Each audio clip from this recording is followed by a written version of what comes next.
Come in. May I come in, sir? Please come in. Please close the door. Yes.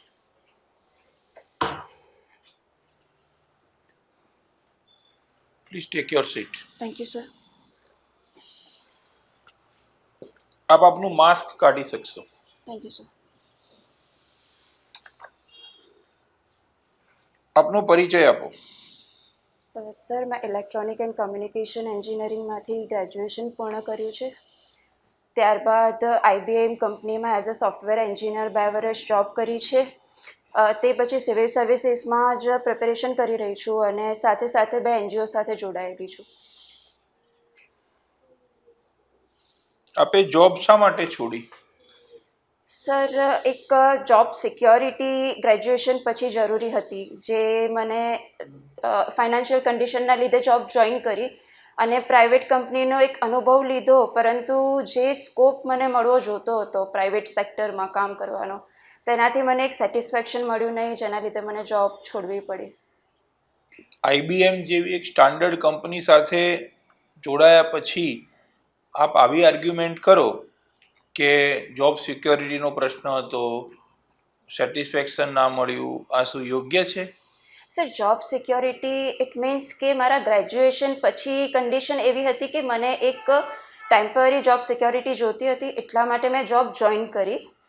અને છોડવા પાછળનું reason છે કે scope limited થઈ જતો હતો અને એક ગેઝેટેડ પોસ્ટ કે જે સિવિલ સર્વિસીસમાં આપણને મળે છે, તેના તરફનું જે એટ્રેક્શન આપણે કહી શકીએ, તો એ વસ્તુ મને સિવિલ સર્વન્ટ સાઇડ ખેંચી લાવી છે. આપે ગ્રેજ્યુએશન કયા વર્ષે કર્યું? 2015માં સર. 15માં. યસ. અને જોબ કયા વર્ષે છોડી? 2018માં. 18. ટૂંકમાં લાસ્ટ 3 યર્સથી તમે કોમ્પિટિટિવ એક્ઝામની તૈયારી કરો છો. યસ. ઓકે, સરસ. આપે એવું કીધું કે આપ 2 NGO સાથે જોડાયેલા છો. Yes sir. NGO અને SHG, આના વચ્ચે બેઝિક શું ડિફરન્સ છે? સર NGO છે એ આપણે નોન પ્રોફિટ ઓર્ગેનાઇઝેશન કહી શકીએ કે જેના ઘણા બધા એમ છે. સાથે SHG સેલ્ફ હેલ્પ ગ્રુપ્સ છે, જેના પણ સિમિલર એમ્સ છે, પરંતુ મુખ્ય તફાવત આપણે જોઈએ તો NGOને આપણે કંપનીઝ એક્ટની અંદર રજિસ્ટર કરીએ છીએ, જ્યારે SHG છે એક મોસ્ટલી સોસાયટી બેઝડ ઓર્ગેનાઇઝેશન છે, જે એક નાના પાયેથી ઊભું થાય છે. એ રજિસ્ટર્ડ ક્યાં થાય છે? સોસાયટીઝ એક્ટની અંદર. Are you sure? Yes sir. SHG. Yes sir. Okay, બીજું શું ડિફરન્સ છે? ચાલો, આ તો એક થયું. બીજું ખ્યાલ છે? ખ્યાલ નથી. નહીં વાંધો, કંઈ વાંધો. NGOs જે છે એની કેટલાક લૂપ હોલ્સ છે હાજી સર. કે જે સિસ્ટમને નડતા હોય છે. એવા કયા કયા લૂપ હોલ્સ છે? સર NGO જેવી રીતે સ્ટાર્ટ થાય છે, ઘણીવાર એવું બને છે કે NGOનો જે મોટિવ હોય છે તેના તરફ એ વળેલા રહેતા નથી, અને કોઈક નોન સ્ટેટ એક્ટર્સ આપણે લઈ શકીએ કે જેના દ્વારા ઘણી બધી એવી એક્ટિવિટીઝ થાય છે જે આપણી સિસ્ટમને વિરુદ્ધ દિશામાં ઊભી રહે છે. જેમ કે અમુક કાયદા સરકાર દ્વારા પાસ કરવામાં આવે છે, તો આ નોન સ્ટેટ એક્ટર્સ દ્વારા એ કાયદાનો વિરોધ કરવા માટે લોકોનામાં વિશ્વાસ ઊભો કરવો, લોકોને એ કાયદા વિરુદ્ધ ભડકાવવા અને સરકાર તરફ ઊભા રાખવા, આવા બધા કારણોના લીધે સિસ્ટમ તરફ ખાસ કરીને જોઈએ તો તકલીફ ઊભી કરે છે. જનરલી જે લોકો સિસ્ટમમાં હોય છે એ લોકો NGOsને સારી દ્રષ્ટિથી જોતા નથી હોતા. હવે તમે સિસ્ટમમાં આવવા માટે ઉત્સુક છો, હાજી સર. તો તમે સિસ્ટમમાં આવ્યા પછી પણ NGO સાથે જોડાયેલા રહેશો? સર મારા માનવા પ્રમાણે એવું છે કે NGO 100% NGO ખરાબ છે એવું આપણે ના કહી શકીએ, પરંતુ NGO એક એવું મીડિયમ છે કે જે લોકો અને સિસ્ટમ કે જે ગવર્મેન્ટમાં હું જવા ઈચ્છું છું એ વચ્ચેનો બ્રિજ પૂરો પાડે છે. જેમ કે કોઈ જગ્યાએ એજ્યુકેશનની સ્કીમ ગવર્મેન્ટ લઈ આવ્યું છે, પરંતુ તેનું પ્રોપર ઇમ્પ્લિમેન્ટેશન નથી થઈ રહ્યું, તો તે સમયે આ પ્રકારના એજ્યુકેશનવાળા એનજીઓથી એ સેક્શન સુધી આપણે પહોંચી શકીએ છીએ. મને મારા પ્રશ્નનો જવાબ નહીં મળ્યો કે તમે સિસ્ટમમાં આવ્યા પછી એનજીઓ સાથે જોડાયેલા રહેશો, યસ ઓર નો? સર રહીશ, પરંતુ જ્યારે મારો ગવર્મેન્ટ અથવા તો લાઈક મારી પોસ્ટનો સવાલ ક્યાંક આવતો હશે ત્યારે હું ડિસ્ટન્સ મેન્ટેન કરીને રાખીશ બંને સાઈડ. આપ કઈ બે એનજીઓ સાથે જોડાયેલા છો? ઇન્વિન્સિબલ એનજીઓ અને સેકન્ડ છે રક્તદાતા ફેડરેશન. ઇનવિઝિબલ. હા, ઇન્વિન્સિબલ. ઓકે. ધારો કે આપ ડેપ્યુટી કલેક્ટર છો હાજી. અને આપ જે વિસ્તારમાં છો એ વિસ્તારમાં ઇનવિઝિબલ એનજીઓનું કંઈક ફ્રોડ બહાર આવે છે. આપણે એક હાઇપોથેટિકલ સિચ્યુએશન વિચારીએ, કાલ્પનિક સિચ્યુએશન, અને આપ તે વિસ્તારમાં ડેપ્યુટી કલેક્ટર છો, યસ. તમે શું કરશો? Sir, as a deputy collector મારું પહેલું પગલું તો એ જ રહેશે કે એનજીઓમાં કયા પ્રકારના ફ્રોડ થયા છે અને એની પાછળનું કારણ છે એ પહેલાં હું જાણું, અને જે સિસ્ટમ તરફથી કાયદા કાનૂન બને છે એ પ્રમાણે હું કાયદાકીય કાર્યવાહી કરીશ. વાત સાચી છે, પણ ક્યાંક ને ક્યાંક આપની પર્સનલ ફિલિંગ આ બાબતો સાથે જોડાયેલી છે, તો એની ક્યાંક તો ઇમ્પેક્ટ આવશે. આવશે સર, પરંતુ એક સિસ્ટમમાં ગયા પછી મારો પહેલો અને પ્રાથમિક ગોલ એ છે કે મારે સિસ્ટમને વફાદાર રહેવું. તે સમયે હું એનજીઓ માટે વફાદાર રહેવાની તો વાત જ નથી, પરંતુ કેમ કે તેમણે ફ્રોડ કર્યું છે તો જે કાર્યવાહી થશે એ પ્રમાણે હું સર ચાલવા વધારે સારું પ્રિફર કરીશ. એનજીઓ વિરુદ્ધ કાર્યવાહી કરવાની સત્તા ડેપ્યુટી કલેક્ટરને છે કે ચેરિટી કમિશનરને છે? સર, ચેરિટી કમિશનરને. આપ તો ડેપ્યુટી કલેક્ટર છો. હાજી સર, પરંતુ જ્યારે પ્રશ્ન આવશે કે લાઈક હું એનજીઓ સાથે જોડાયેલી છું તો ત્યારે હું એ ચેરિટી કમિશનર સાથે એ રીતની વાતચીત કરી શકું છું કે તમને જે એક્શન લેવા હોય એ કાયદાકીય રીતે તમે લઈ શકો છો. ચેરિટી કમિશનર ડેપ્યુટી કલેક્ટરને શા માટે પૂછે? બંનેના વિષયો જ અલગ છે. હાજી સર. સર, પરંતુ હું એ એનજીઓની સભ્ય છું અને કદાચ એ વસ્તુ વિચારીને મારા સુધી વાત પહોંચે તો હું આ કાર્યવાહી કરીશ, અધરવાઇઝ હું વચ્ચે પડવા નહીં. ઇન્ટરનેશનલ શું છે? એમનેસ્ટી ઇન્ટરનેશનલ એ યુકે બેઝડ પ્રોફિટ ઓર્ગેનાઇઝેશન છે. પ્રોફિટ ઓર્ગેનાઇઝેશન એનજીઓ છે. એનજીઓ છે. એનું એક્ઝેક્ટલી કામ શું છે? એમનેસ્ટી ઇન્ટરનેશનલનું સર કામ વધારે ખ્યાલ નથી. થોડું ખ્યાલ છે?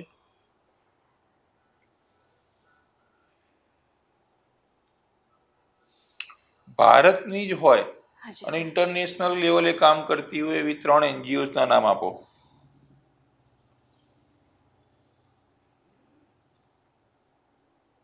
સર, 1 મિનિટનો ટાઈમ જી. શકું છું.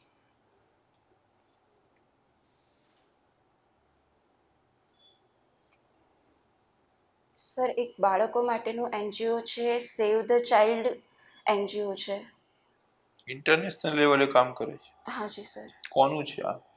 સર, એના વિશે વધારે ખ્યાલ નથી. અચ્છા, બીજું? સર, બીજા નથી ખ્યાલ આવી રહ્યા, સોરી. બીજા ખ્યાલ નથી? ના. સારું. આપણા જે 2 એનજીઓસ છે એમાંના કોઈ પણ એનજીઓનો રજિસ્ટ્રેશન નંબર કહી શકો? સર, એ મેં અત્યારે મોઢે છે નહીં, બટ હું કલેક્ટ કરી લઈશ. એનજીઓ કઈ ઓથોરિટી નોંધે? સર, આ ક્વેશ્ચન નથી સમજાઈ રહ્યો. એનજીઓનું રજિસ્ટ્રેશન કોણ કરે? State registrar. સ્ટેટ રજિસ્ટ્રાર કરે? હા, under the societies act. Sure? Sir, મને આટલો ખ્યાલ છે. ઓકે, સારું.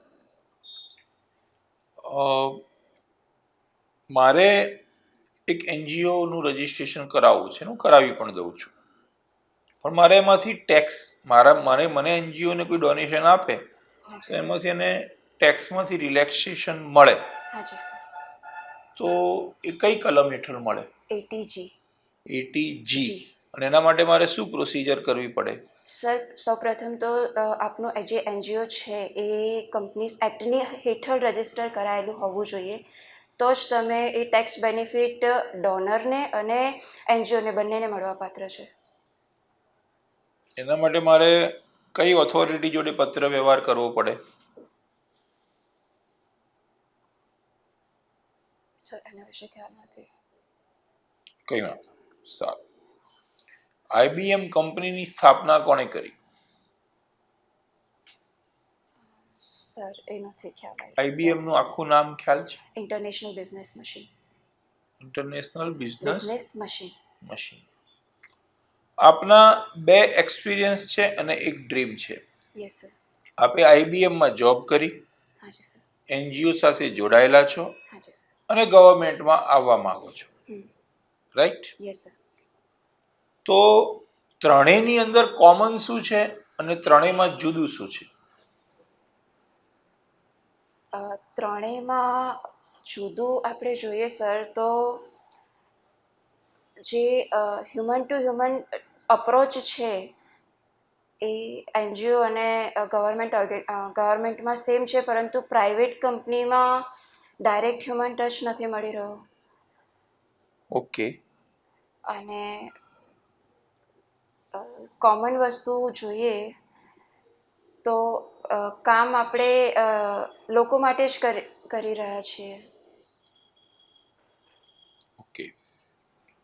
Working culture, working pattern, yes infrastructure, yes intention. Yes. કોઈનો ઇન્ટેન્શન પ્રોફિટેબિલિટી હોય, હાજી સર. કોઈનો ઇન્ટેન્શન નોન પ્રોફિટેબિલિટી હોય બટ પ્રોજેક્શન હોય, અને કોઈનો ઇન્ટેન્શન નોન પ્રોફિટેબિલિટી અને કલ્યાણ રાજ્યની સ્થાપના. આવો કઈ ડિફરન્સીસ હોઈ શકે? હાજી સર. ઓકે, સરસ. આપે એવું કીધું કે આપે ઇલેક્ટ્રોનિક કમ્યુનિકેશન 2015માં કર્યું છે હાજી સર. અને હવે આપ ઇલેક્ટ્રોનિક કમ્યુનિકેશન રિલેટેડ કોઈ પણ બાબત સાથે જોડાયેલા નથી. હાજી. તો શું આપ એવું ફીલ કરો છો કે એડમિશન લેવું ઇલેક્ટ્રોનિક કમ્યુનિકેશનમાં that was your mistake? Sir એવું તો લાગી નથી રહ્યું. જો આપને એનજીઓ સાથે જ કામ કરવું હતું હાજી. તો આપણે બીઆરએસ, એમએસડબલ્યુ આ પ્રકારના કોર્સિસ કર્યા હોત તો વધારે સારું ના રહેત? સર એનજીઓ સાથે જોડાવાનું મારું લક્ષ્ય નહોતું, પરંતુ એ ડાયરેક્શનમાં કામ કરવું મને પસંદ છે, એટલા માટે હું જોડાયેલી છું. અને એ એનજીઓની જ ફિલ્ડમાં કરિયર ઓપ્શન ચૂઝ કરવાનો મારો કોઈ શોર્ટ ટાઈમ કે લોંગ ટાઈમનો કોઈ જ ગોલ નથી. એટલે આપ એમાં કોઈ ફ્યુચર બનાવવા નથી માંગતા? ના સર. આપ પોતાની એનજીઓ બનાવવા માંગો છો? સર એનજીઓ બનાવવાનું વિચાર્યું છે, પરંતુ તે સિચ્યુએશન પર ડિપેન્ડ કરે છે. ઓકે, સારું. આપની 2 વીકનેસીસ જણાવો. સર મને થોડું ઝડપથી ચાલવાની આદત છે. થોડું કે ઝડપથી? ઝડપથી. ઝડપથી. કેટલું ઝડપથી ચાલો છો આપ? રેગ્યુલર હ્યુમનની સ્પીડ હોય છે ચાલવાની, એનાથી થોડું સ્પીડી ચાલવાની આદત છે.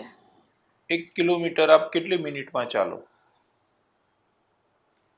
સર એવું મેજર નથી કર્યું ક્યારે, પરંતુ જ્યારે બધા ફ્રેન્ડ્સ છે સાથે ચાલતા હોઈએ છીએ, પેરેન્ટ્સ સાથે ચાલતા હોઈએ છીએ, તો મારી એ સ્પીડ છે એ વધી જાય છે, તો ત્યારે ખ્યાલ આવે છે કે થોડી ઝડપ વધી ગઈ છે. એટલે આપ ઉતાવળ કરો છો? સર ઉતાવળ નથી કરી રહી, પરંતુ પહેલાંથી આદત જ એવી છે કે ઝડપથી ચલાઈ જ જાય છે. આપ રોજ ચાલો છો? હાજી સર. કોઈ દિવસ એવી કોઈ એપ ડાઉનલોડ નહીં કરી કે કેટલી કેલરી બર્ન થઈ, કેટલા સ્ટેપ્સ તમે લીધા, કેટલી મિનિટ આપ ચાલ્યા, આવી કોઈ એપ આપે ડાઉનલોડ નથી કરી? કરેલું છે, પરંતુ એ ફિગર મને અત્યારે યાદ નથી આવી રહી. 1 કિલોમીટરમાં કેટલા સ્ટેપ હોય? એક વ્યક્તિ આટલા સ્ટેપ્સ ચાલે તો સમજી લેવાય કે આ 1 કિલોમીટર એમણે ચાલે. 3000 steps. 3000? Sir Are you sure? Proper idea નથી સર. ઓકે, તો આપ એક ઝડપથી ચાલો છો. બીજી શું વીકનેસ છે આપની? સર એઝ સચ બીજી કોઈ વીકનેસ હજુ મને ખ્યાલ નથી આવ્યો કે આને હું વીકનેસની કેટેગરીમાં નાખી શકું છું. ઓકે, સારું. આપની બે સ્ટ્રેન્થ જણાવો. સ્ટ્રેન્થમાં સર ટીમવર્ક અને એક લીડરશિપ. ઓકે, આપ એનજીઓના આધારે આ વસ્તુને જસ્ટિફાય કરી શકતા હશો કે આપણે એનજીઓમાં એ રીતે કામ કર્યું હશે, રાઈટ? હાજી સર. ઓકે. એનજીઓનો જે એક્સપિરિયન્સ છે હાજી સર. એ તમને એસડીએમમાં ક્યાં કામ લાગે? સર એનજીઓનો મુખ્ય એક્સપિરિયન્સ તો એ છે કે કેવી રીતે હ્યુમન ટચ સાથે કામ કરીને કોઈ વસ્તુ માટે હ્યુમનને લોકોને કન્વિન્સ કરવા, કે જેમ કે મને કોઈ સ્કીમનું ઇમ્પ્લિમેન્ટેશન કરવું છે. આપણે એક્ઝામ્પલ લઈએ કે કોરોનાની વેક્સિનેશન વખતે જે ગામડાના લોકોનો અભિપ્રાય હતો કે અમે વેક્સિનેશન નહીં લઈએ, તે સમયે મારો એનજીઓનો એક્સપિરિયન્સ મને ઘણો કામમાં આવી શકે છે કે એ લોકોને કેમ નથી લેવો, એમની રીતે એમની વાતો સાંભળીને એમને સમજાવવાનું હું ટ્રાય કરીશ. Okay, good. આપનું જીવનમાં ગોલ શું છે? સર શોર્ટ ટર્મ ગોલમાં તો અત્યારે ક્લાસ 1 ઓફિસર બનવાનો છે, અને લોંગ ટર્મ ગોલ યુપીએસસીમાં આઈએએસ માટે એકવાર અપિયર કરવું છે સર, પરંતુ પહેલાં શોર્ટ ટર્મ ગોલ કમ્પ્લીટ થઈ જાય ત્યારબાદ. કેમ એક જ વાર? આપણે તો 6 ચાન્સ મળશે. હાજી સર. સર એક ફૂલ ફ્લેજ અટેમ્પ્ટ આપવો છે. મારી અત્યારે કેપેસિટી છે કે આપી શકું છું. 1 વર્ષ પછી મેરેજ ને એ બધું થશે તો મને વધારે આઈડિયા નથી કે મારી પાસે ક્લાસ 1 જીપીએસસીના અધિકારી બન્યા પછી ફેમિલી અને એની માટે પ્રિપેરેશનનો ટાઈમ મળશે કે નહીં મળે. ઓકે. આપના role model? Arunima Sinha. Okay. આપની જે હેરસ્ટાઇલ છે હાજી સર. એ જનરલી બહેનોની હેરસ્ટાઇલ હોતી નથી, ઓછી હોય છે. હાજી સર. આવી ખાસ પ્રકારની હેરસ્ટાઇલ રાખવાનું કોઈ કારણ? સર 10th સ્ટાન્ડર્ડમાં 10th તક મારી હેરસ્ટાઇલ નાની જ હતી, મતલબ શોર્ટ હેર જ હતા. ત્યારબાદ લોંગ હેર થયા, પરંતુ 2014માં મારી સાથે એક એક્સિડન્ટ થયો અને હાથમાં ફ્રેક્ચર થયું, અને જેના લીધે 3 મહિનાનો ફ્રેક્ચરનો પાટો હતો, અને મારા હેર સિલ્કી હતા એટલે એ સમયે મેન્ટેન કરવા તકલીફ પડતી હતી. તો મેં ત્યારે બોયકટ કરાયા, અને એ પછી ફરીથી આ જ હેરસ્ટાઇલમાં મેં કન્ટિન્યુ કર્યું છે. અને જે એક મને મોટિવેશન પણ આપે છે કે જ્યારે જેન્ડર ઇક્વાલિટીની વાત થતી હોય છે તો એ સમયે મને શોર્ટ હેર રાખવા મારી પર્સનાલિટી પ્રમાણે મને ગમે છે. Boy cut hair, yes sir. આમાં જેન્ડર ઇનઇક્વાલિટી નથી દેખાતી? કારણ તમે એક બોયકટ નામ આપ્યું, એમાં જ મને તો જેન્ડર ઇનઇક્વાલિટી દેખાય છે. આપનું શું માનવું છે? હેરસ્ટાઇલનું નામ આપણે બોયકટ આપીએ છીએ એ પહેલાંથી આપેલું છે એટલે આપણે એને પ્રોનાઉન્સ કરીએ છીએ. ક્રિકેટની અંદર આઈસીસીએ હમણાં એક રૂલ ચેન્જ કર્યો, એમાં બેટ્સમેન એવું લખેલું આવતું, હવે એના બદલે બેટર શબ્દ વાપરવાનો યુઝ કર્યો, BATTER, રાઈટ? તો કેમ જેન્ડર ઇનઇક્વાલિટી ફીલ થતી હતી કે મહિલાઓ પણ ક્રિકેટ રમે છે, તો પહેલેથી ચાલ્યું આવે છે તો એને બદલી પણ શકાય. હાજી સર. તો બોયકટ વાળના બદલે ધારો કે કોઈ બીજું નામ રાખવું હોય તો આપણે કયું રાખી શકીએ?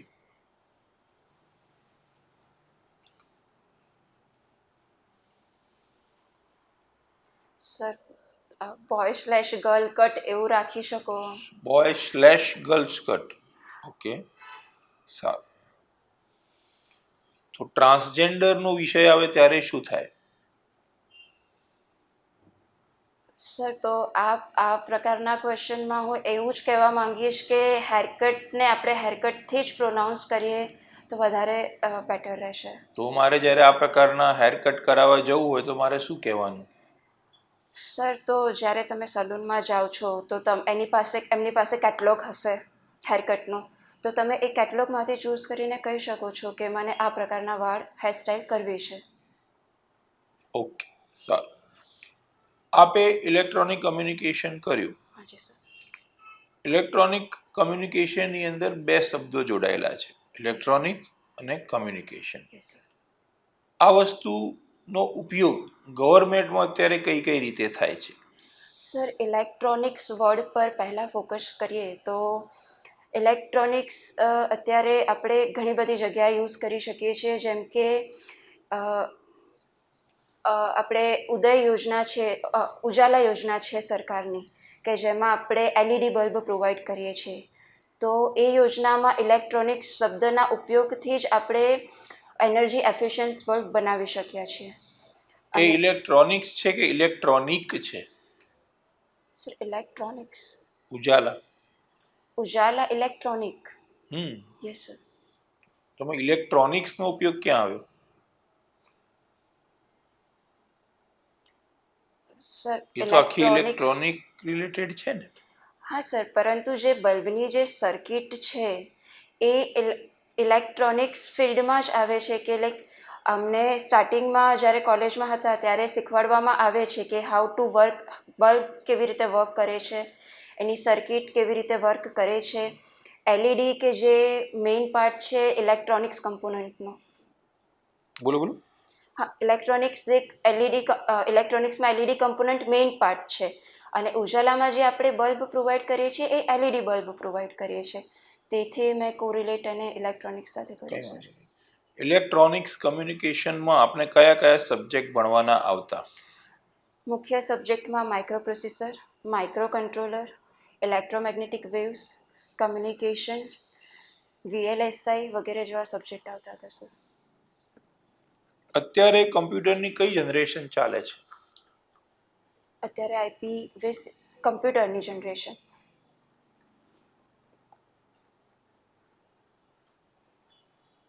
સર નથી રિકોલ થઈ રહ્યું. અને પ્રોસેસરની? પ્રોસેસરમાં ઓપરેટિંગ સિસ્ટમ સર. જી. હા, વિન્ડોઝ XP અત્યારે ચાલે છે, પરંતુ સાથે સાથે સરકારે લિનક્સનો પણ ઉપયોગ કરવાનો શરૂ કર્યો છે. લિનક્સ અને માઇક્રોસોફ્ટ, યસ સર. બંનેમાં શું ફરક છે? સર, આપણે ફરકમાં જોવા જઈએ તો માઇક્રોસોફ્ટ વિન્ડોઝ છે તે વધારે યુઝર ફ્રેન્ડલી છે. કે જે જનરલ પબ્લિક છે કે જેને IT ફિલ્ડનું નોલેજ નથી, ECનું નોલેજ નથી વગેરે જેવી વસ્તુના સમયે વિન્ડોઝ XP યુઝ કરવું એકદમ સરળ છે. ગેમિંગ ટેકનોલોજીની સાથે સાથે અત્યારે ગેમ્સ રમવાનો ક્રેઝ પણ વધ્યો છે, તો વિન્ડોઝ XP સૌથી વધારે ગેમિંગ માટે એક્સેસિબિલિટી સારી પ્રોવાઈડ કરે છે. જ્યારે લિનક્સની વાત કરીએ સર, તો લિનક્સ છે એક એવી ઓપરેટિંગ સિસ્ટમ છે કે જેના કમાન્ડ્સ આપણે બધા ખુદથી સેટ કરી શકીએ છીએ, પરંતુ તે એટલું યુઝર ફ્રેન્ડલી નથી. સિક્યોરિટી કન્સર્ન વાઇઝ જોવા જઈએ તો વિન્ડોઝમાં આપણને સિક્યોરિટી ઓછી મળે છે. વિન્ડોઝ હેક થવું ખૂબ જ ઇઝી છે, જ્યારે લિનક્સને હેક કરવું અને સિક્યોરિટી કન્સર્ન સ્ટ્રોંગ છે. ઓકે. અને સર, આ સાથે એક વસ્તુ ઉમેરવા માંગુ છું કે ગવર્મેન્ટ ઓફ ઇન્ડિયાએ ministry of electronics and telecommunication દ્વારા 2015માં એક સર્ક્યુલર બહાર પાડવામાં આવ્યું હતું કે જેમાં સરકારે દરેક ગવર્મેન્ટની જેટલી પણ ઓફિસીસ છે તેમાં લિનક્સ ઓપરેટિંગ સિસ્ટમને યુઝ કરવા પર વધુ ભાર મૂક્યો હતો. એવું થાય છે ખરું એકચ્યુઅલી? ના સર, એકચ્યુઅલીમાં એ વસ્તુ નથી વર્કિંગ, કારણ કે આપણી પાસે જે યુથ છે, એમ્પ્લોય થયેલું છે, તેની પાસે એટલી સ્કિલ નથી, અને સ્કિલ આપવા માટે પણ પ્રયાસ ક્યાંક ને ક્યાંક ઓછો પડી રહ્યો છે. ઓકે. ગવર્મેન્ટની અંદર ઇલેક્ટ્રોનિક કમ્યુનિકેશનનો યુઝ કઈ રીતે થઈ રહ્યો છે, આખું કમ્બાઇનલી વિચારીએ તો? ગવર્મેન્ટની અંદર ઇલેક્ટ્રોનિક કમ્યુનિકેશનનો સૌપ્રથમ ઉપયોગ તો આપણે ડિજિટલ ઇન્ડિયા કેમ્પેઇન છે. ચલો, એ તો જનરલાઇઝ છે.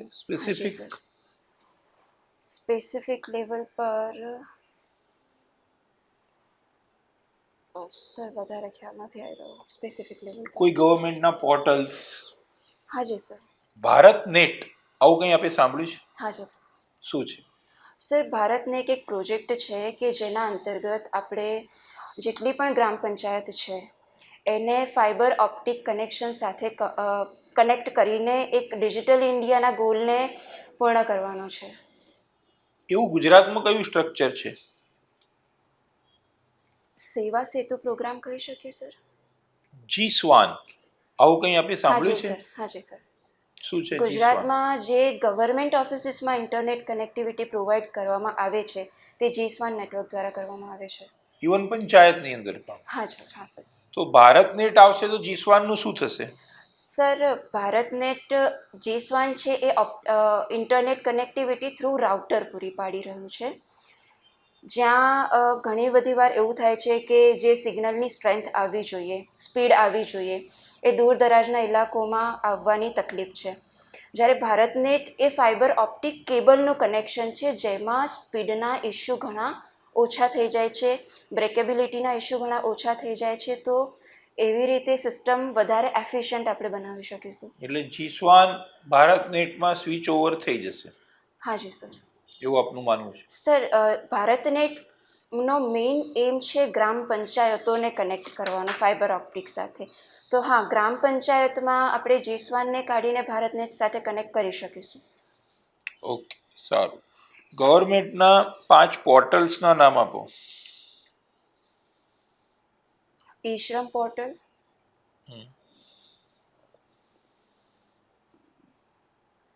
સર એગ્રીકલ્ચર રિલેટેડ ચાલશે? કોઈ પણ ચાલશે.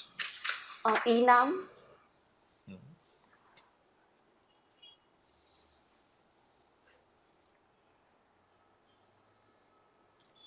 ડિજિટલ ઇન્ડિયાનું પણ સર પોર્ટલ છે. સ્પેસિફિક કોઈ પોર્ટલનું નામ આપી શકો? સર અત્યારે રિકોલ નથી થઈ રહ્યું. ઓકે, સારું. આપ જ્યારે એક વિસ્તારમાં ડેપ્યુટી કલેક્ટર છો હાજી સર. અને ત્યાં વેરિયસ ટાઈપ્સ ઓફ સ્કીમ્સનું આપે ઇમ્પ્લિમેન્ટ કરવાનું છે, હાજી સર. અને આપ ઇલેક્ટ્રોનિક્સ કમ્યુનિકેશનના એન્જિનિયર છો, IBMનો પણ આપને 2 વર્ષનો એક્સપિરિયન્સ છે. હાજી સર. તો એ સ્કીમ્સને ઇમ્પ્લિમેન્ટ કરાવવા માટે આપ કયા ઇનોવેટિવ આઈડિયાઝ એપ્લાય કરશો થ્રુ ઇલેક્ટ્રોનિક્સ કમ્યુનિકેશન? સર એક એક્ઝામ્પલ લઈને વાત કરી જી. શકું? જેમ કે બેટી બચાવો બેટી પઢાઓ આંદોલનનું આપણે એક્ઝામ્પલ લઈએ, તો એ પ્રોગ્રામ ઇમ્પ્લિમેન્ટ થયો હતો ઓફલાઈન મોડમાં. હવે એ પ્રોગ્રામને આજના સમયે જ્યારે ડિજિટલ એજ્યુકેશનનો વ્યાપ વધી રહ્યો છે અને બધા જ બાળકો ડિજિટલ એજ્યુકેશન તરફ ફોલો થઈ રહ્યા છે, તો બેટી બચાવો બેટી પઢાઓના આંદોલનને હું ઓનલાઈન પ્રમોટ કરવા માટે દરેક લોકોને એના વિશે અવગત કરીશ અને એની એક એપ્લિકેશન બનાવડાવીશ, અને તેના દ્વારા જે કોરોના પછી ગર્લ્સની સિચ્યુએશન થઈ છે કે ભણતરમાં એ વધારે સમય નથી આપી શકતી, તો ક્યાંક ને ક્યાંક મા બાપ છે કે જે સ્કૂલે નહીં જવા દેવાના કારણથી ઘરે ઇલેક્ટ્રોનિક ફોનની અવેલેબિલિટી ના હોવાથી ઇસ્યુ ચાલતા હોય છે. તો એ સ્કીમના માધ્યમ દ્વારા દરેક છોકરીઓને ટેબ્લેટ વિતરણ કરીને એક પોર્ટલ દ્વારા એજ્યુકેશન આપી શકાશે. ઓકે, એ કામ ડેપ્યુટી કલેક્ટરનું છે કે શિક્ષણ વિભાગનું છે? સર શિક્ષણ વિભાગનું છે, પરંતુ ઇનિશિયેટિવ લઈશું ત્યારે કામ થશે. ઇનિશિયેટિવ આપ લેશો? હા સર. ઓકે. સાયબર ક્રાઇમ શું છે? સર ઓનલાઈન જેટલા પણ ફ્રોડ થાય છે, લાઈક આપણે કોઈ બેન્કિંગ ટ્રાન્ઝેક્શન કર્યું, ફેસબુક છે, વોટ્સઅપ છે, એવા બધા મીડિયમ પર જ્યારે કોઈ થર્ડ અનનોન પાર્ટી દ્વારા કોઈ અશ્લીલ મેસેજો ફરતા કર્યા વગેરે જેવા. મને બહુ સિમ્પલ વેમાં સમજવું હોય કે આને સાયબર ક્રાઇમ કહેવાય, હાજી સર. એક જનરલ ટર્મમાં, તો કઈ રીતે એને કહી શકાય? સર એકદમ સિમ્પલ વેમાં જોઈએ તો કોઈ અનનોન કોલ દ્વારા મારા બેંકની અકાઉન્ટ ડિટેલ્સ હેક થઈને ટ્રાન્ઝેક્શન થઈને સપોઝ 5,000 કપાઈ ગયા, તો એને હું સાયબર ક્રાઇમની કેટેગરીમાં મૂકી શકું છું. જનરલ સાયબર ક્રાઇમની ડેફિનેશન આપવી હોય તો? ઓનલાઈન થ્રેટ પરસેપ્શન દ્વારા જે ક્રાઇમ થાય છે તેને સાયબર ક્રાઇમ કહી શકાય. ગુજરાત સરકાર સાયબર ક્રાઇમને નાથવા કયા કયા પ્રયત્નો કરે છે? સર ગુજરાત સરકારનું સૌપ્રથમ તો આશ્વસ પોર્ટલ છે કે જે સ્પેશિયલી સાયબર ક્રાઇમ માટે બનાવ્યું છે. આ સિવાય નેશનલ લેવલનો સર ખ્યાલ છે, ગુજરાત લેવલનો ખ્યાલ નથી એટલો. આપ ગુજરાત લેવલનું જ બોલ્યા? હા સર, એ સિવાય નેશનલ લેવલનો ખ્યાલ છે, કોને? આપણી પાસે સાયબર ક્રાઇમ કંટ્રોલ સેન્ટર છે, જેને આપણે I4Cના નામે ઓળખીએ છીએ. તે સિવાય national cyber crime reporting portal છે, જે ખાસ કરીને મહિલા અને બાળકોનો અલગ વિભાગ એ પોર્ટલની અંદર રાખ્યો છે, અને અધર લોકો માટે એક સેક્શન રાખ્યો છે, લાઈક બાળકો અને મહિલાઓ માટે ક્રાઇમ થાય છે તો એ અલગ સેક્શનમાં તમે રજિસ્ટર કરાવી શકો છો, અને અધર ક્રાઇમ્સ માટે એક અલગ વિભાગ રાખ્યો છે કે જેનાથી એ કોઈ પણ પ્રકારના ક્રાઇમને, સાયબર ક્રાઇમને ટેકલ કરવો ઇઝી રહે. મોર્ફિંગ શું છે? સર તેના વિશે ખ્યાલ નથી. સ્ટોકિંગ? સ્ટોકિંગનો મતલબ થાય કે કોઈને તમે ફોલો કરી રહ્યા છો, તો સોશિયલ મીડિયા પર આપણને સ્ટોકિંગની તકલીફો વધારે જોવા મળતી હોય છે, જેમ કે કોઈ અનનોન વ્યક્તિ છે, કોઈ વ્યક્તિને ફોલો કરી રહ્યું છે અને તેને આપણે સ્ટોકિંગની કેટેગરીમાં મૂકી શકીએ. તો મોર્ફિંગ ખ્યાલ નથી? ના સર, રિકોલ નથી. સર ખ્યાલ છે, સોરી. મોર્ફિંગનો મતલબ છે કે કોઈ લાઈક પોર્ન સાઇટ છે તો એમાં સોશિયલ મીડિયા પરથી ફોટોગ્રાફ્સ લઈને એ ફોટોગ્રાફ્સને આપણે પોર્ન સાઇટના જે વિડીયોઝ બને છે એમાં સેટ કરે છે, જેને આપણે મોર્ફિંગની કેટેગરીમાં રાખી શકીએ. અને ફિશિંગ? ફિશિંગ એક પ્રકારનો સાયબર એટેક છે કે જેમાં ઓથોરાઇઝ્ડ લોકેશન લાગે તેવી રીતે એક આપણા જીમેલ અકાઉન્ટ કે વોટ એવર કોઈ પણ અકાઉન્ટમાં ઈમેલ આવે છે, અને એ લાગશે કે ઓર્ગેનાઇઝ્ડ સિસ્ટમમાંથી આવે છે, પરંતુ તેને ક્લિક કરતાં આપણી બધી જ ફોનની ડિટેલ્સ, લેપટોપની ડિટેલ્સ હેક થઈ જાય છે. ઓકે. આપ ડેપ્યુટી કલેક્ટર છો? હાજી સર. અને આપના કલેક્ટર સર આપને એવું કહે છે કે સરકારનો એવો આદેશ છે કે તમારું ઈસીનું નોલેજ છે તો તમારે હવે એથિકલ હેકરની જોબ કરવાની છે. Yes sir. પણ તમને એનો કોઈ ઓફિશિયલ ઓર્ડર નહીં મળે, આ ઓફ ધ રેકર્ડ રહેશે, તમે શું કરશો? સર, ઓફિશિયલ ઓર્ડર વગર હું કામ નહીં કરું. આપના કલેક્ટર શ્રી એમ કે આ સરકારનો આદેશ છે તો? સર, સરકાર કોઈ પણ આ પ્રકારના આદેશ આપે છે તો એક ઓર્ડર સાથે જ આદેશ આપતા હોય છે. પણ એવી સિક્રસી મેન્ટેન કરવી જરૂરી છે. Okay sir. તો સર, નથી ખ્યાલ આવી રહ્યો આ વિષય પર. સોરી? હું એ સમયે કયું ડિસિઝન લઈશ એ વિશે નથી અત્યારે ખ્યાલ આવી રહ્યો. આમ આપને લાગે છે શું અત્યારે, સર, ફીલ કેવું થાય છે કે આપ લેશો કે નહીં લો? સર, ઓફિશિયલ ઓર્ડર વગર લેવું જોઈએ નહીં એવું મારું એથિકલ કન્ડક્ટ કહી રહ્યું છે. કેમ કે સપોઝ હું ઓર્ડર વગર કાર્ય કરું છું અને કોઈક એવી દુવિધામાં ફસાવું છું તો મને થ્રેટ થવાની શક્યતા રહે છે, તેથી ઓફિશિયલ ઓર્ડરની હું રાહ જોઈશ. ઓકે, સારું. તો આપ રાહ જોશો, રાઈટ? હા સર. પેગાસસ શું છે? સર, ઇઝરાયેલની કંપની દ્વારા પેગાસસ નામનું એક સોફ્ટવેર બનાવવામાં આવ્યું હતું, પરંતુ તે પેગાસસ સોફ્ટવેર હાલમાં એક થ્રેટ પરસેપ્શનની જેમ કામ કરી રહ્યું છે. થ્રેટ પરસેપ્શન એટલે શું? જેમ કે આપણે એને સાયબર ક્રાઇમ, આપણી જે ઇન્ડિયાની જે ઓફિશિયલ્સ બોડી છે એની ઉપર પેગાસસ વાયરસના અટેકથી તકલીફો થવાની સંભાવના છે. ઓકે, સારું. આપના પ્રેફરન્સીસ કયા કયા છે? સર, પ્રથમ છે ડેપ્યુટી કલેક્ટર, સેકન્ડ છે આસિસ્ટન્ટ કમિશનર ઓફ ટેક્સ, અને થર્ડ છે ટ્રાઇબલ વેલફેર. સર, એ નામ આખું નથી સર. નાયબ કલેક્ટર અને નાયબ જિલ્લા વિકાસ અધિકારી, ઓકે સર. હવે એની ફરજોમાં શું ફરક છે? સર, પ્રથમ દ્રષ્ટિએ જોઈએ તો નાયબ કલેક્ટર એમની ફરજોમાં નાયબ કલેક્ટરનું કામ ફક્ત ને ફક્ત ટીડીઓ, જે તમે બીજી પોસ્ટની વાત કરી, ટીડીઓનું કામ થોડું મેં ડેપ્યુટી ડીડીઓની વાત કરી. સર, તેના વિશે નથી ખ્યાલ. આપની એડમાં લખેલું છે કે નાયબ કલેક્ટર ઓબ્લિક નાયબ જિલ્લા વિકાસ અધિકારી, આવું આપે વાંચ્યું? હા સર, વાંચ્યું છે, પરંતુ આ વિષય પર મેં વિચાર્યું ન હતું. ખ્યાલ નથી આપને? ના સર. ઓકે, સારું. ડેપ્યુટી કલેક્ટરની બેઝિક ફરજો શું? સર, બેઝિક ફરજોમાં પ્રથમ છે કે જે તાબા હેઠળની તાલુકા કચેરીઓ આવે છે તેનું નિયંત્રણ અને દેખરેખ રાખવું. સેકન્ડ લેવલ પર કોઈ પણ પ્રકારનું ડિઝાસ્ટર આવે છે તો ડિઝાસ્ટર માટે કયા કમાન્ડ્સ સાથે વર્ક કરવું એ નાયબ ડેપ્યુટી કલેક્ટરનું કામ છે. ધારો કે આપ એક કોસ્ટલ બેલ્ટની અંદર કોઈ વિસ્તારમાં ડેપ્યુટી કલેક્ટર તરીકે પોસ્ટેડ છો હાજી સર. અને તાઉતે જેવા વાવાઝોડું આવવાની વકી છે હાજી સર. અને એક ગામ કે જે બિલકુલ દરિયાની નજીક છે ત્યાં અમુક લોકો એવું કહે છે કે તમે અમને સરકારી યોજનાનો લાભ આપ્યો નથી, અમે ઘણા સમયથી કીધું હતું કે અહીંયા રસ્તો બનાવો પણ તમે બનાવ્યો નથી, અને એ લોકો ગામ ખાલી કરવાની ના પાડી દે છે અને હવે બીજા દિવસે તો વાવાઝોડું આવવાનું છે અને એ લોકો ગામ ખાલી કરવાની ના પાડે કે ના અમે તો અહીંયા જ રહીશું, અમારું જે થવું એ થાય, એનો એક વિરોધ પ્રદર્શન જેવું કરે છે અને તમે ત્યાંના ડેપ્યુટી કલેક્ટર છો, તમે કેવા સ્ટેપ્સ લેશો?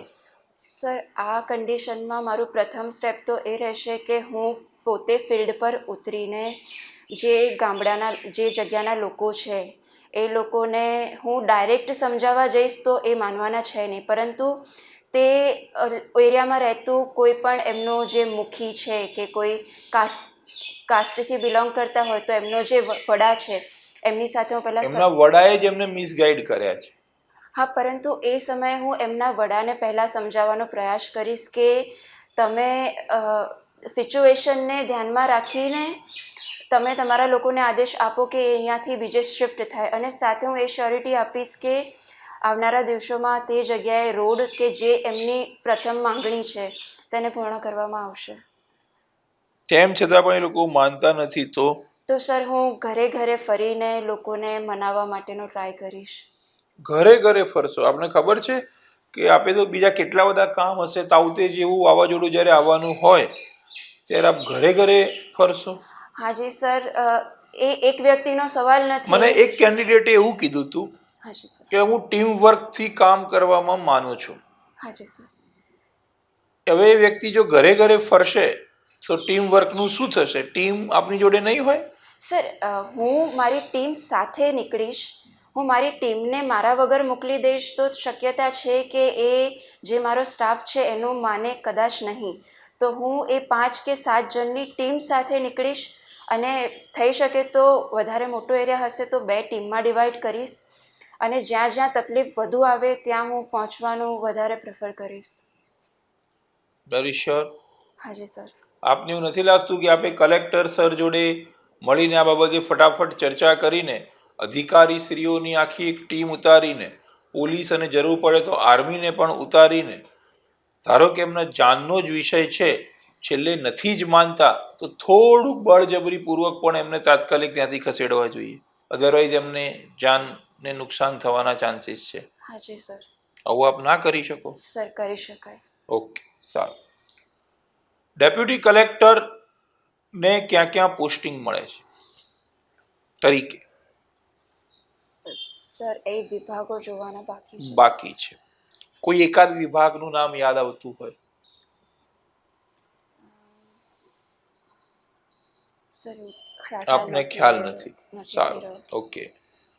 ડેપ્યુટી કલેક્ટરનું એક કામ છે ચૂંટણી કરાવવાનું. હાજી સર. તો શું આપને એવું લાગે છે કે ભારતની જે ઇલેક્શનની આખી જે પ્રોસિજર છે પ્રોપર છે, અન્યથા એમાં કંઈ આપ સુધારો સૂચવો છો? સર, હાલ જે પ્રોસિજર ચાલી રહી છે તે ઘણા અંશે સારી રીતે ચાલી રહી છે, પરંતુ થોડાક લૂપહોલ્સ છે જેને 3 લૂપહોલ્સ જણાવો અને એની સામેના 3 સમાધાન જણાવો. સર, પ્રથમ તો જોવા જઈએ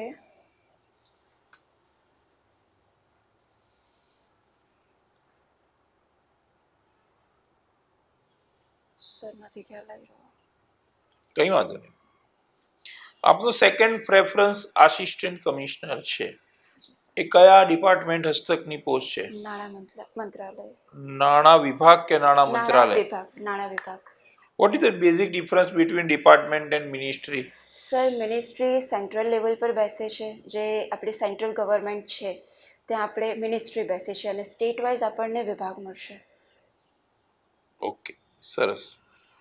તો આસિસ્ટન્ટ કમિશનરનું કામ શું છે? સર આસિસ્ટન્ટ કમિશનરનું કામ છે કે જે જીએસટીનું ટેક્સ કલેક્શન થાય છે તેની ઉપર એના જેટલા બી પ્રોસિજર્સ છે એની ઉપર એ દેખરેખ રાખે છે. આ તો એક જનરલાઇઝ આન્સર થયો. હાજી સર. સ્પેસિફિક આપણે જોવાનું બાકી છે. હાજી સર. ઓકે. જીએસટી આવવાથી ફાયદો થયો કે નુકસાન થયું? સર જીએસટી આવવાથી ફાયદો પણ થયો છે અને અમુક સેક્શન છે કે જેને નુકસાન પણ થયું છે, પરંતુ નુકસાનની સામે ફાયદો ઘણો બધો વધારે છે. કયા સેક્શનને નુકસાન થયું છે? સર એક આપણે નાનો વર્ગ લઈ લઈએ કે જેમને જીએસટી ભરવાની જે થોડી તકલીફવાળી પ્રોસેસ છે અને એ લોકોનું કંપનીનું ટર્નઓવર ને એ થોડું વધારે ઓછું થઈ જાય છે. જ્યારે મોટી કંપની છે એ પ્રોપર એમના સીએને રાખીને આ બધું કાર્ય કરાવી શકે છે. જ્યારે નાના બિઝનેસવાળાને આ ટીડીએસ પ્રોસેસમાંથી પસાર થવું થોડું કંટાળાજનક કામ લાગે છે અને એ કારણથી એ લોકો ટ્રાન્ઝેક્શન ઓછા બતાવીને જીએસટી ના ભરવો પડે એવી રીતના વધારે રહેતા હોય છે. ઈ વે બિલ શું છે? સર ઈ-વે બિલ છે એ એક યોજના જ છે જેમાં 50 કિલોમીટરથી વધારેના ડિસ્ટન્સ પર જ્યારે આપણે ટ્રાન્સપોર્ટ કરાવતા હોઈએ છીએ ત્યારે એક ઇલેક્ટ્રોનિક બિલ જનરેટ થાય છે અને જે સરળ કરે છે આખી પ્રોસેસને. વન ટેક્સ વન નેશન એ જીએસટી આવવાથી આ સિદ્ધાંત ફૂલફિલ થયો? સર થયો છે. શ્યોર? આપણે એક અંશ સુધી જોવા જઈએ તો થયો જ છે સર. જીએસટી ની અંદર કેટલા સ્લેબ્સ છે? 4 સ્લેબ છે સર. કયા? 0%, 5%, 12% and 18%. And what about 28%? હા સર 28%. સો ટોટલ 5 સ્લેબ છે. તો આ સ્લેબ્સ છે તો આ તો અલગ અલગ ટેક્સીસ છે. હાજી તો આને વન ટેક્સ કઈ રીતે કહી શકાય? આ તો ભલે નામ સરકારે બદલી નાખ્યા પણ ટેક્સના તો અલગ અલગ સ્લેબ્સ રાખ્યા જ છે. તો વન ટેક્સ વન નેશન એવું કઈ રીતે કહી શકાય? સર જીએસટી આવ્યું એ પહેલા વેલ્યુ એડેડ ટેક્સ હતો. જે ટેક્સના કલેક્શન હતો કે છે? વેટ અત્યારે લાગુ કઈ પ્રોડક્ટ્સ પર પડે છે તેનો ખ્યાલ નથી સર. પેટ્રોલ ડીઝલ ઉપર અત્યારે કયો ટેક્સ લાગે વેટ છે? લાગુ પડે છે. ઓકે, સારું. તો આપ શું કહેતા હતા? હા, તો એ જે પ્રોસેસ હતી વેટની પ્રોસેસમાં તકલીફો હતી જેને આપણે જે દરેક સ્ટેટ વાઇઝ થોડા અપ્સ ડાઉન્સ હતા. જ્યારે જીએસટી આવવાથી દરેક સ્ટેટમાં ભલે 5 સ્લેબ છે પરંતુ સ્ટેટ વાઇઝ એક પ્રોસેસ સ્ટિમ્યુલાઇઝ થઈ ગઈ છે. ઓકે, સરસ. અફઘાનિસ્તાનમાં હાલની જે સ્થિતિ છે હાજી સર. એને મહિલાઓના પર્સપેક્ટિવથી આપ કઈ રીતે જુઓ છો? સર તાલિબાન આવ્યા પછી મહિલાઓની કન્ડિશન ત્યાં ઘણી ખરાબ થઈ ગઈ છે.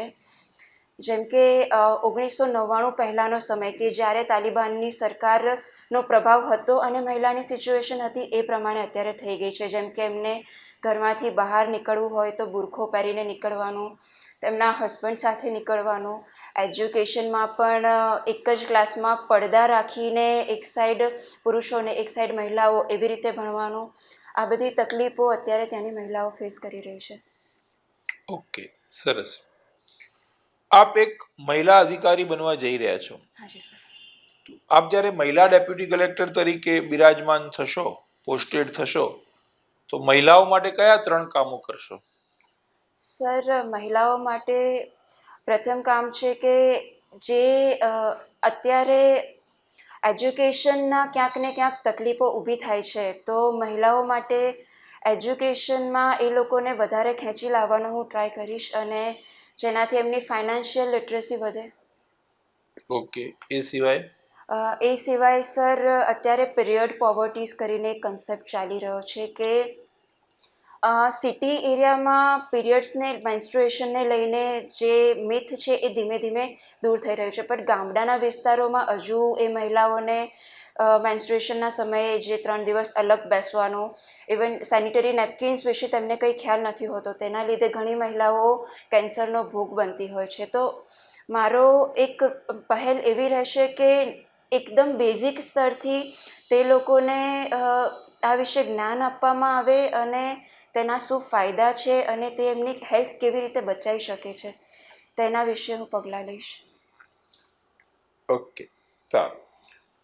ગવર્મેન્ટ ઓફ ગુજરાતની મહિલાઓ રિલેટેડ અલગ અલગ યોજનાઓ છે. હા જી સર. તમને ગવર્મેન્ટ ઓફર કરે કે તમે એક યોજના લઈને આવો, તો તમે કઈ યોજના બનાવશો?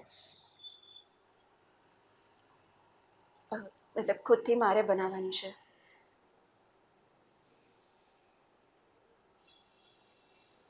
સર,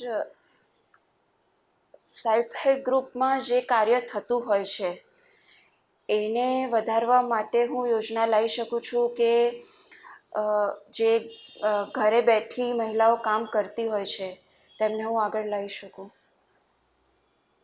ઓકે, સારું. મારો છેલ્લો પ્રશ્ન છે. હા જી સર. ધારો કે આપ આ પરીક્ષામાં સક્સેસફુલ થતા નથી, તો આપ શું કરશો? સર, પહેલું તો આનો રિઝલ્ટ આવશે એક્ઝામનું, એ પછી નેક્સ્ટ જીપીએસસીની પ્રિલિમ્સની એક્ઝામ છે તો હું પહેલાં તો એ અપિયર કરીશ અને ત્યારબાદ આ એક્ઝામમાં કઈ કઈ તકલીફો રહી ગઈ છે તેને સુધારવાનો ટ્રાય કરીને આગળ હું એક્ઝામમાં કન્ટિન્યુ કરીશ. ઓકે, તો આપનો ઇન્ટરવ્યૂ પૂરો થાય છે, આપ જઈ શકો છો. Thank you sir.